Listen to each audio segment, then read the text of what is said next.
वैसे मेरा एक सुझाव है, 39 साल से कार्यक्रम हो रहा है, इसको 2 दिन का करो।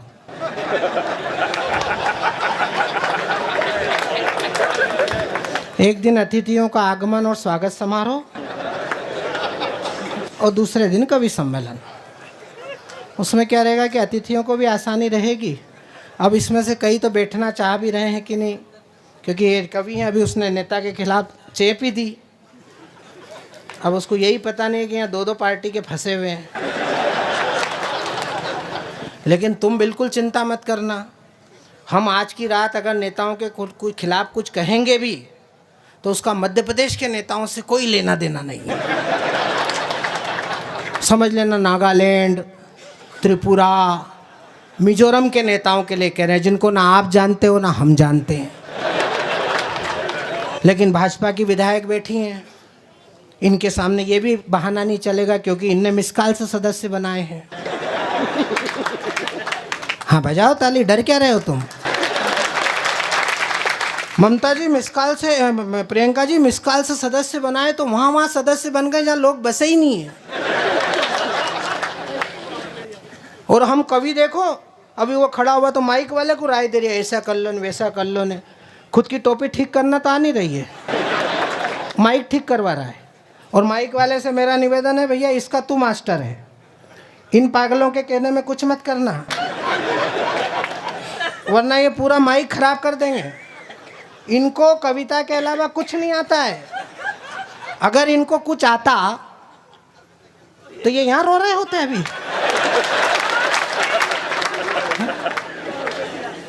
जो आधे पागल होते हैं वो कवि होते हैं। दादा सही है ना?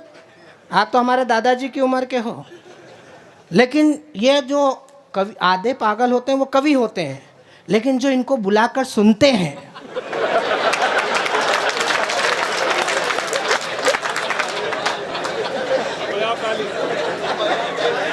ये तो ठीक भी हो सकते हैं, तुम्हारी कोई संभावना नहीं है। और तुम ग्रेड में हमसे बड़े लोग हो, तुम नीचे बैठे हो, हम ऊपर बैठे हैं। कुंभराज तो व्यापारिक शहर है, तराजू के 2 पलवे होते हैं, जो भारी होता है वो हमेशा नीचे होता है, जो हल्का होता है वो हमेशा ऊपर होता है। अब इतने कंजस्टेड लोग खड़े हैं एक में एक घुस के कि ताली बजाए तो उसकी बाएं फट जाए, लेकिन ताली नहीं बजाओगे तो इसमें से एक आधी कवि फट जाएगा। इनको ताली सुनने की आदत है। और जो मोबाइल से रिकॉर्डिंग कर रहे हैं बंद कर दो, सब यूट्यूब पे मिलेगा। एक तो ये मोबाइल ने बहुत संकट पैदा कर दिया, वैसे ही मोबाइल ने हमारे परिवार नष्ट कर दिए। अब हमारे परिवारों में संवाद नहीं हो रहा है, केवल व्हाट्सअप हो रहा है बस। पति नौकरी से निकलता है, पत्नी को फ़ोन करके भी ये नहीं पूछता है क्या बनाया, वो व्हाट्सएप पे मैसेज करता है क्या बनाया। तो ममता जी उसकी पत्नी के पास उससे बड़ा वाला है, वो भट्टे का फोटो डाल देती कि ये बनाया, आके खा लेना।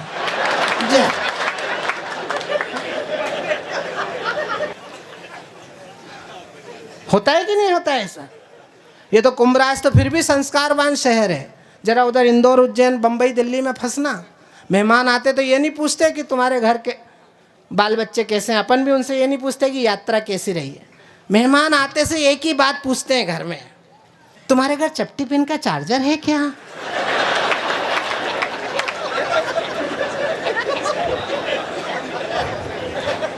ऐसा लगता है जैसे प्रतापगढ़ से कुंभराज चार्जर के चक्कर में ही आया है। कई बार तो ऐसी इच्छा होती है कि जूते निकाल के इसको ही 3-4 दो तो यही कुछ चपटी पिन का चार्जर हो जाए। लेकिन इन तमाम विरोधाभासों से निकलकर कुंभराज सरी की इस बस्ती में जब कविता का यज्ञ होता है, सरोवर के माध्यम से होता है, तो आपके चेहरे पे मुस्कुराहट। ये नेताओं की बड़ी दुर्गति है। जो जीत गए उनकी भी दुर्गति है, जो नहीं जीते उनकी ज़्यादा दुर्गति है। ये आज जितना हंसेंगे उतना यहीं हंस लेंगे बस। और ममता जी तो भाई साहब के साथ आई हैं ना, दोनों जने आए हो, तुम दोनों तो हर जगह साथ ही जाया करो और बच्चों को और ले जाया करो साथ में, ताकि बच्चे देखेंगे माता पिता एक साथ कैसे हंसते हैं। हाँ, ये दृश्य अब घर में नहीं बचे। घर में तो मोबाइल ने इतना सत्यानाश कर दिया है कि लोग बात करने के लिए तैयार नहीं है। पहले हमारे यहाँ जाजम बिजती थी, शाम को हम इकट्ठा होते थे, एक साथ भोजन करते थे। मोबाइल ने सब तहस नहस कर दिया है। अब केवल आपको उस संकट से निकालने का एकमात्र तरीका है बाबा तुलसीदास की जयंती और इन कवियों का सानिध्य। क्योंकि कागज की पत्तियों का गुलशन खिला दिया, किसने हमारे खून में पानी मिला दिया। पड़ने लगी हैं दोस्तों दीवार में दरार, शायद किसी ने नींव का पत्थर हिला दिया। और उस पत्थर की दरक में अगर कोई संस्कार की बालू रेत भर के उस दरक को भरने का काम करेगा तो वो कविता करेगी। और आज उसी कविता के 2 महिला स्वर यहाँ पर बैठे हैं। नीचे भी 2 बहनें हमारी बैठी हैं, यहाँ ऊपर भी 2 बेटियाँ मेरी बैठी हैं। कविता का स्वर आप जानते हैं, लेकिन सोनल पहली बार आई हैं। उनकी वेशभूषा से ही लग रहा होगा कि वो प्रेम गीत पढ़ती हैं, क्योंकि इन दिनों प्रेम में है। प्रेम किया है, प्रेम को लिखा है, प्रेम को गाया है, और प्रेम के चक्कर में ही वो यहाँ तक आई। क्या ताली बजाई महाराज जी आपने। इस त्रिपुंड की तो रक्षा करो आप। माथे पे ही चंदन है, अंदर तो गुलाब ही गुलाब महक रहा है। ये है हिंदुस्तान के आम आदमी का चरित्र। बताओ, बाहर से वंदे मातरम, अंदर रमी रम है।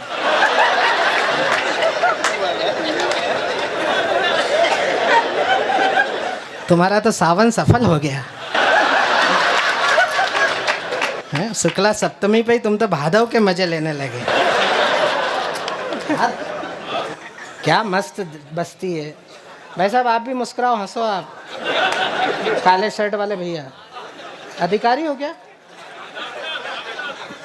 ममता जी के बेटे तुम ही डॉक्टर है? तो डॉक्टर तो हंसो, तुम तो प्लस में ही हो। तुम्हारा तो भगवान ने तुमको डॉक्टर बनाया है, मतलब तुमको कोई घाटे में नहीं लाएगा। डॉक्टर क्या आड़ा आता है, खड़ा आता है, आदमी ना आड़ा जाता है, और वो खड़ा और आड़ा मिलकर ही प्लस बनता है। डॉक्टर तो जिंदे में भी प्लस में ही और मरे में भी प्लस में ही है। और हमको तो हमारे बड़े लोगों ने बताया कि डॉक्टर को कभी नाराज नहीं करना। इसलिए मेरी नज़र तुम पे पड़ी कि तुम्हारा खुश रहना जरूरी है, क्योंकि जब भगवान नाराज होता है तो वो तुम्हारे पास भेजता है। वो भाजपा का एक नवजात विधायक इस चुनाव में, प्रियंका जी, मेरे पास फंस गया। बोले यार भाई साहब ऐसी दवा दिलवा दो कि मुझे खांसी नहीं चले। मैंने कहा क्यों? बोले भाजपा वालों ने तो मिसकाल से सदस्य बनाए, कांग्रेस वालों ने फॉर्म भर के बनाए, और ये ममता जी जिस पार्टी में, उसने तो खांस के ही बना लिए। वो बोले तुम मिसकाल ही करते रहोगे, मेरा तो कोई घर में 3 बार खांस देगा तो सदस्य बन जाएगा। तो वो उधर जांजगीर चांपा तरफ का एक विधायक मेरे पास फंस गया। बोले भैया ऐसी दवा दिलवा दो कि मुझे खांसी नहीं चले। मैंने कहा क्यों? बोले इधर खांसी चली और इधर शाह ने मुझे बाहर करा, क्योंकि मैं सदस्य तो उनका हो जाऊंगा, केजरीवाल का। तो मैं उसको ऐसे डॉक्टर के पास ले गया। वो डॉक्टर भी मेरा दोस्त था। मैंने कहा भैया इसको ऐसी दवा दे दे कि इसको ज़िंदगी में कभी खांसी नहीं चले। तो वो डॉक्टर भी कवि सम्मेलन सुन के गया था, उसने जुलाब की गोली पकड़ा दी उसको। तो मैंने डॉक्टर के पैर पकड़े। मैंने कहा ये क्या करा? मैंने तो खांसी बंद करने की दी थी, बोला था, तुमने जुलाब की पकड़ा दी। अरे बोले भैया मैंने परमानेंट इलाज कर दिया, अब खांसने के पहले 3 बार सोचेगा। और ताली बजा रहे हो कि ये हाथ यहीं रखूं मैं? अभी ये करने की देर है, वो आने वाले हैं अभी। लेकिन मैं चाहता हूं कि इस समय सोनल जैन आए। सूरत से आई हैं, खूबसूरत हैं। हमने एक शाम चरागों से सजा रखी है। आहा, हमने एक शाम चरागों से सजा रखी है, शर्त लोगों ने हवाओं। वो प्रोफेसर साहब गए तो तुम फंस गए आके। ये क्या छांट के बिठाएंगे 2-3? वो तो अच्छा हुआ सही समय पे चले गए। वो पूरा कवि सम्मेलन ओक लगा के पी भी सकते थे। उसको तो पानी पकड़ाया है, मेरे को पकड़ाते तो मैं कहता था कि इसमें मिलाने का भी दो, भले ही सावन चल रहा है। हमने एक शाम चरागों से सजा रखी है, शर्त लोगों ने हवाओं से लगा रखी है, शायद आ जाए कोई हमसे भी ज़्यादा प्यासा, बस यही सोच कर थोड़ी सी बचा रखी है। और जो थोड़ी सी बची हुई है उसका नाम सोनल है। वो पहली बार हमारे अंचल में आई है। ये अंजुम रहबर का ज़िला है। इस शहर से, इस जिले से एक ऐसी कवित्री निकली जिसने पूरी दुनिया में गुना का नाम रोशन किया। आज उसके जिले में पहली बार सोनल जैन आई है। मैं चाहता हूँ एक बार जरा सोनल के लिए जोरदार तालियों की गड़गड़ाहट करिए कि वे आए और अपने गीतों से इस वातावरण को रंगीन है। कि हास परी हास रहे, कोई ना उदास रहे, वाह, इसलिए उर उपजाई गई कविता। कि हास परी हास रहे, कोई ना उदास रहे, इसलिए उर उपजाई गई कविता। हुस्न के रिसालों में गई है नहलाई और गजरे के फूलों से सजाई गई कविता। कि विरह की जिरह सुनी नहीं किसी ने तब, आंसुओं की आग में तपाई गई कविता। विरह की जिरह सुनी नहीं किसी ने तब, आंसुओं की आग में तपाई गई कविता। और जगत की पीर से कबीर हो उठा अधीर, मुक्त कंठ होकर सुनाई गई कविता। उसी काव्य जगत से मैं कवित्री सोनल जैन आप सभी का स्वागत करती हूँ, अभिनंदन करती हूँ। मेरे सम्मान में जितनी घनघोर तालियां आपने बजाई हैं, उस बात के लिए मेरी कई पीढ़ियां आपकी आभारी रहेंगी। बेटा ये तो बजा भी दी चाचोड़ा है। गुना में अगर होती ना तो ये तो सन्नाटा छा जाता। नहीं दादा, ये कई चैनल बिना आवाज के देखते हैं ये लोग। नहीं, कुछ लोग तो मुझे देखकर इस तरह से खामोश हो गए जैसे नीट का पेपर मैंने ही लीक कराया हो। अच्छा, इधर का वार्ड नंबर 18 तो इसलिए से खामोश है, मुझे लग रहा है कि वाइट ड्रेस में मुझे देखकर उनको हाथ में मोमबत्ती लिए हुए कोई आत्मा वात्मा तो नहीं नजर आ गई। माइक वाले भैया, माइक की सेटिंग अब बहुत अच्छी है, भगवान आपकी सेटिंग भी वैसे ही रखे। मैं ईश्वर से प्रार्थना करूंगी कि आपके घर में आपकी पत्नी की सहेलियों का आना जाना बना रहे।